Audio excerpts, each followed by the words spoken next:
संजय राऊत बोलतात, थेट जाऊया. या महाविकास आघाडीतल्या 3 प्रमुख घटकांची नक्कीच एक बैठक आहे आणि ती बैठक ही खास करून प्रचार यंत्रणा, कॅम्पेन, आगे की रणनीति, कॉमन मिनिमम प्रोग्राम अजेंडा या संदर्भात चर्चा करण्यासाठी आहे. जागा वाटप किंवा जागांची अदलाबदल या संदर्भात तिथे कोणती चर्चा होणार नाही, कारण तो विषय संपलेला आहे. आता फक्त पुढले ज्या निवडणुका 5 टप्प्यात होत आहेत किंवा 7 टप्प्यात होणार आहेत देशात, महाराष्ट्रात,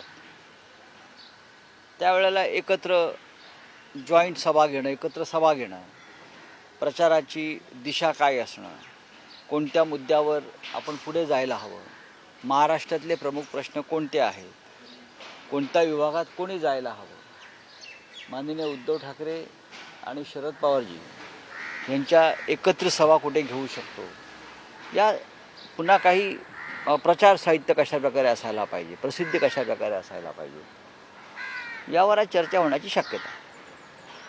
हाँ,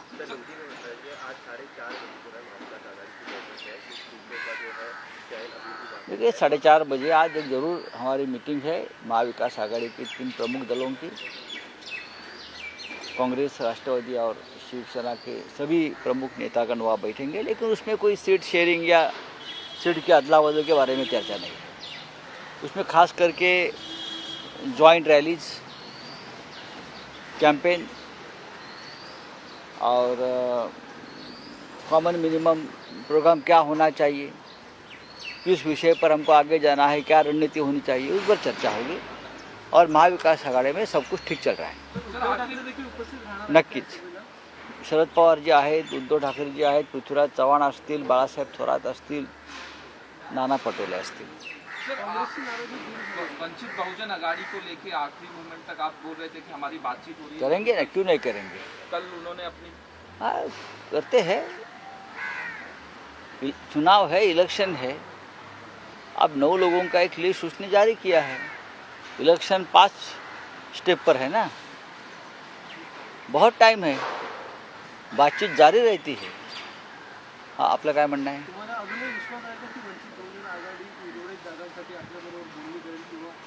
उर्वरित जागांसाठी नाही, या देशामध्ये असलेलं दळभद्री हुकुमशाही, शोषण जे चाललंय सरकारकडून, भ्रष्टाचार, संविधानाची हत्या, याच्या रक्षणासाठी आम्ही जी एक लढाई करतोय, त्यात बाळासाहेब आंबेडकरांशिवाय ती लढाई पूर्ण होऊ शकत नाही. संविधानाचं रक्षण करणं ही फक्त आमची जबाबदारी नाही, सगळ्यात जास्त जबाबदारी आंबेडकरांची आहे, कारण त्यांनीच हे संविधान देशाला दिलं आहे. आणि मी पूर्ण खात्रीनं सांगू शकतो की भारतीय जनता पक्षाला प्रत्यक्ष किंवा अप्रत्यक्ष मदत होईल अशा प्रकारचं कोणतेही पाऊल माननीय बाळासाहेब आंबेडकर उचलणार नाही. डायरेक्ट और इनडायरेक्ट बीजेपी को मदद होगी, इस प्रकार का कोई भी काम या स्टेप आंबेडकर साहब नहीं उठाएंगे, क्योंकि वो भी इस लड़ाई में हमारे साथ है.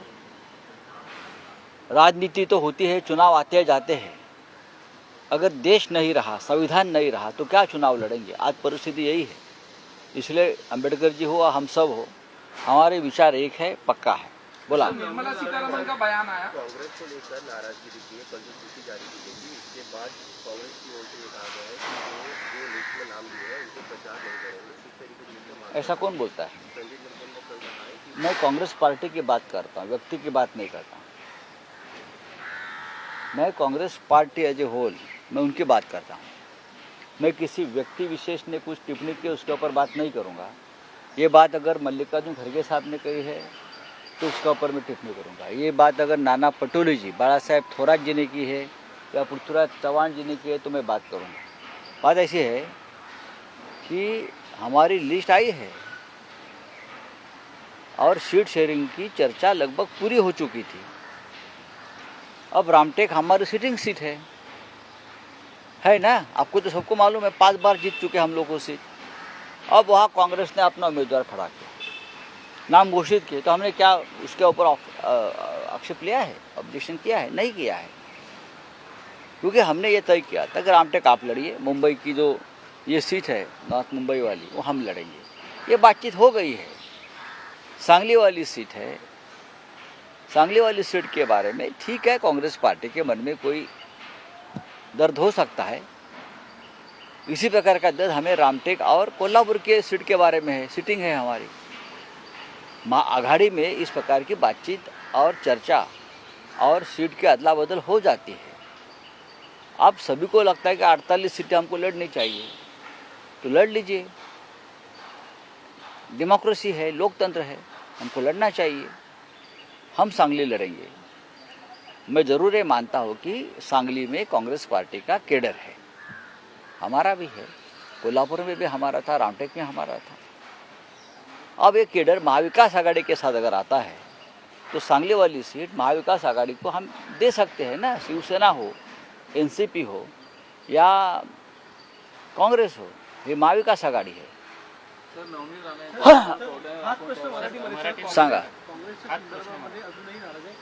नाना पटोले यांनी आत्ताच कोल्हापूरला असं म्हटलेलं आहे की सांगली आणि भिवंडीची जागा ही आमच्याकडे होती तरी देखील शिवसेने जाहीर केली, त्यामुळे आम्ही बैठकीला उपस्थित राहणार नाही. आणि काल बाळासाहेब ठाकरे यांनी देखील असं म्हटलं तसं कुठेही ठरलं नव्हतं की कोल्हापूरची जागा तुम्हाला आणि सांगलीची आम्हाला, असं कुठेही ठरलं. त्यामुळे जे काही जो वाद आहे काँग्रेससोबत तो विश्वजित कदम, विश्वास पाटील काल जर सांगलीमधल्या काँग्रेसच्या काही व्यक्ती, आम्ही एक स्पष्ट केलेलं आहे, सांगलीच्या बाबतीत किंवा महाविकास आघाडीच्या बाबतीमध्ये कोणीही कटुतेनं बोलायचं नाही.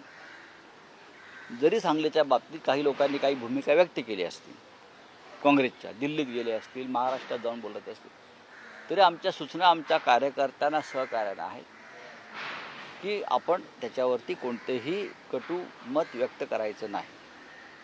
या कार्यकर्त्यांच्या भावना असतात, सांगलीतल्या कार्यकर्त्यांनी काँग्रेसच्या त्या व्यक्त केल्या असतील.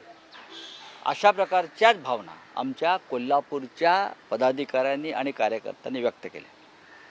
त्याच्यावरती आमचं जे म्हणणं आहे ते आम्ही आमच्यात ठेवलं, आम्ही काही त्याच्यावर जाहीर प्रचार केला नाही.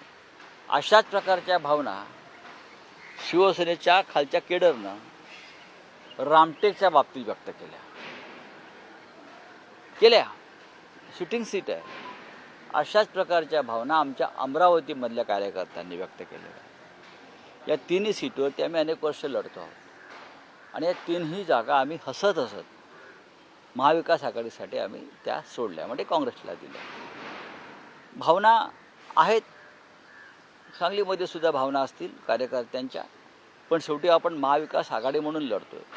फक्त आपल्याच पक्षाचा विस्तार करण्यासाठी आघाडी होत नाही.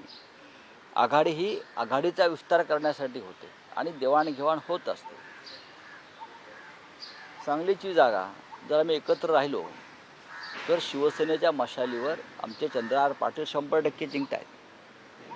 पण काही व्यक्तिगत कारणामुळे, काही व्यक्तिगत अडचणीमुळे कोणाला भारतीय जनता पक्षाला अप्रत्यक्ष मदत करून तिथे काही वेगळं घडवायचं असेल तर त्याला शिवसेना ते होऊ देणार नाही आणि ती जागा त्यामुळे शिवसेना लढते. आम्हाला खात्री आहे डबल महाराष्ट्र केसरी चंद्रहार पाटील यांना सांगलीतून उत्तम लोकांचा पाठिंबा मिळतो आहे. लवकरच काँग्रेस आणि राष्ट्रवादीचे कार्यकर्तेसुद्धा प्रचारात उतरतील, जसे आम्ही इतरत्र उतरलेलो आहोत. कोणी एखादा प्रचार यंत्रणेवर पक्षाच्या बहिष्काराची भाषा करत असेल तर ते महाविकास आघाडीसाठी धोकादायक आहे. मग संपूर्ण महाराष्ट्रात असंच चित्र निर्माण झालं किंवा देशात असंच चित्र निर्माण झालं, त्याला जबाबदार कोण असेल? काँग्रेस हा मोठा पक्ष आहे. या देशाचं नेतृत्व काँग्रेस पक्षाला करायचं असं आम्ही मानतो. आम्हाला करायचं नाही आहे. प्रधानमंत्री काँग्रेसचा व्हावा ही आमची भूमिका आहे. त्याच्यामुळे एका सांगलीसाठी देशाचं प्रधानमंत्रीपद काँग्रेस घालवणार आहे का, हे त्यांनी विचार करायचा आहे. महाराष्ट्रात नाही. अखिलेश यादव का नाराज आहेत? ममता बनर्जी क्यों अलायंस नहीं कर रहे, उसके बारे में भी चर्चा होने दो, लेकिन हम महाराष्ट्र में कांग्रेस के साथ है और रहेंगे. आप एक सीट के लिए देश का प्रधानमंत्री पद मत फूको. चलिए. सर कांग्रेस को नोटिस भेजा गया इनकम टैक्स की तरफ से. वेणुगोपाल का कहना है कि ये जो अकाउंट फ्रीज करने की तैयारी तैयारी इलेक्शन को लेके जो फाइनेंस हो रहा है उसको रोकने की? सब जगह पे हो रहा है ये, सिर्फ कांग्रेस को नहीं, हमारे ऊपर भी बहुत ही पोजीशन हमारी ख़राब कर दी। हमारे अमोल कीर्तिकर को नोटिस आ गया अचानक, हमारे और 2 प्रमुख लोगों को नोटिस आया है। अब कब तक चलेगा ये खेल हम देख लेंगे, हम भी खेलेंगे, आप भी खेलो। तो फाइनेंस मिनिस्टर का बयान है निर्मला सीतारमण का। पंजाब में आम आदमी पार्टी का प्रेस कॉन्फ्रेंस हुआ जहाँ पे एमएलए कह रहे हैं उनको 25-25 करोड़ का ऑफर किया गया है। इस पे इलेक्शन कमीशन बहुत कम है, इतना रेट कैसा? महाराष्ट्र में तो 50 करोड़ का हिसाब हो गया है, तो पंजाब वालों को इतना कम क्यों दे रहे हैं? महाराष्ट्र में 50-50 करोड़ का पैसा खत्म हो गया इलेक्टोरल बॉन्ड का। इलेक्टोरल बॉन्ड का पैसा खत्म इतने जल्दी कैसे हो सकता है? 25 करोड़ क्या है ये? पंजाब इतना बड़ा स्टेट है और महाराष्ट्र में आपने 50 करोड़ की बोली लगाई थी 2 साल पहले, और आप वहाँ 25 करोड़, ये अपमान है। ये नहीं, ऐसा नहीं चलेगा। बीजेपी का ये बहुत ही घृणास्पद व्यवहार है। लोटस ऑपरेशन शुरू हो चुका है।